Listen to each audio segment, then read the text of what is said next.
paano kayo kikita dito ng sobrang bilis at sobra-sobra pong laki. Na ang goal po namin sana within a year time, meron na pong nagte-10M, 14 million per month. Yun po yung goal po namin. Sino kaya yun?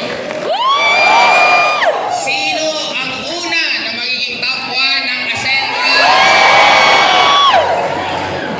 Now, right now po, kapag-post ko lang po ng isang araw kasama ko si Kim and si Sandro. Kasi meron pong 16 lines ang company. And yung 16 lines na po yun, ako po mismo personally ang mag-handle sa lahat ng linyang yon. Kaya dito wala pong mangyayaring grupo-grupo. Ang grupo po natin isa lang, Ascendra International. And ang tanong kasi, paano kayo makakatulong? Maliban sa given na po sa networking skills na pwede po namin maituro sa lahat, especially sa mga dating hindi ko naman po nakahandle, meron po ba dito mga na-inspire ng video ko? Nakatulong po ba yun sa inyo? Eh ano na lang kaya kung magkakasama tayo ngayon dito? We're very excited kasi ang dami ko pong mga grupo na grabe po, organically, hindi na po nila alam kung paano sagutin lahat ng inquiries sa kanila. Nakaranas na po ba kayo ng prospect lumalapit sa inyo ngayon? Di ba saan ka nakakita na isang kumpanya, prospect ang lumalapit? Saan ka nakakita ng kumpanya hindi pa nag-i-encoding ganito na karami? Sabi ko nga may isang networker owner na kausap ako. Sabi ko, normal ba yung ganitong nangyayari? Sabi niya, sobrang rare. Na ang ingay-ingay na ng company nyo, wala pa kayong opisina, hindi pa tapos, hindi pa nagsisimula ang encoding. May mga OFW nga eh. Kahit kami member lang sa kabila, ngayon nagsisalihan agad dito kasi sabi nila, kami naman ang mauna. Lagi lang daw silang nahuhuli. Kaya, because of SOCMED, meron pong chance ang mga OFW na mauna talaga.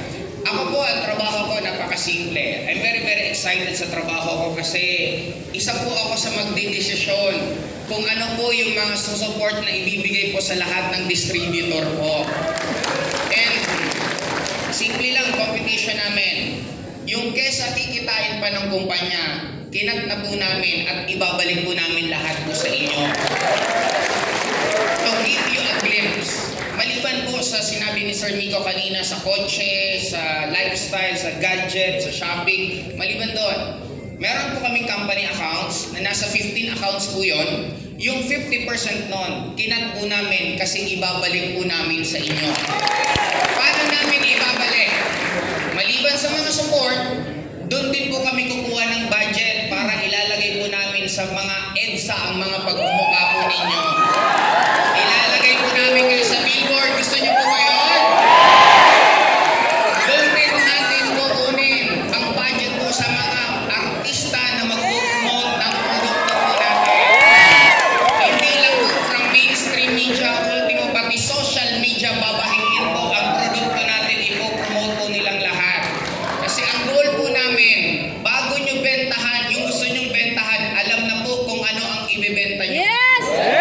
Ang normal na networking, ikaw magpapakilala ng produkto, ikaw magbibenta. Trabaho na po namin. Kami po ang magpapakilala ng produkto bago po ninyo ibibenta. Okay lang po ba yun? Kaya sabi ko nga, papadaliin po namin ang buhay po ninyo lahat. Paano? Napakasimple yung dapat ng mga trabaho ninyo, kami na po tutulong. Nabagsak na ba sa ring AI? Kini Sir Miko.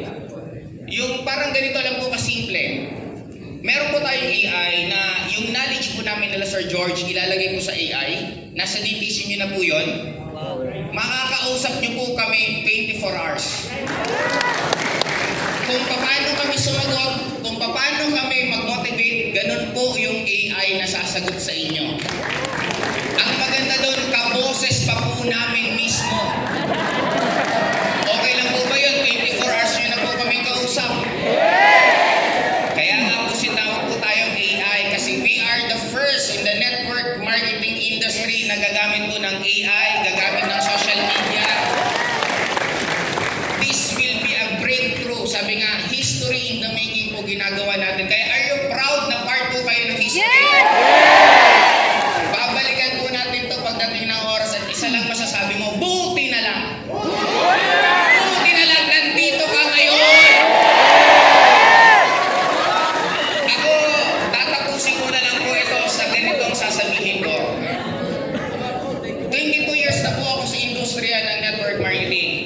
Maraming iba na may mga nasasabi sa atin, syempre gano'n naman talaga, normal lang naman yon. Pero isa lang masasabi ko, for the 22 years ko sa industriya ng network marketing, marami akong, napalaki ko ang Bicol, na sinasabi nila hindi pwedeng mapalaki ang Bicol. Nung nagsisimula ako, sabi sa akin, malabong mapalaki mo ang Bicol kasi wala pang nakakapagpalaki ng Bicol ng networking. Isa lang naisip ko, kung wala pang nakakagawa, very good. Kasi ako yung unang nakagawa. And it happened. History, ako nakapasunod-sunod laki ng Bicol until now. May mga hinandil akong group, nagpalaki kami ng Project High 2015, naging inspirasyon po siya. Hindi lang ng iba't ibang grupo po sa company namin dati, kundi pati ibang kumpanya. Kaya kung mapapansin isang kumpanya na medyo malakas-lakas din po ngayon, pansinin mo, mayroon silang word na project. Kasi inspired sila that time sa project na ginawa ko po, na ginamit nila yung pangalan na yon. Now, maliban sa project, nagkaroon pa po ako ng Technocrat na pandemic days, naghanap lang ng libangan. Sabi ko, gusto ko magpalaki ulit ng grupo. And again, napalaki ko na naman po yung grupong Technocrat sa Bicol. Now, do the math. Lahat tayo may tinatawag na character base, character standard, ugali. Lahat ng ginagawa ko, pumuputok. I'm a very competitive person. I work so hard na nagiging normal na lifestyle ko ang trabaho. Isa lang ang magpapangako ko po sa bawat isa sa inyo.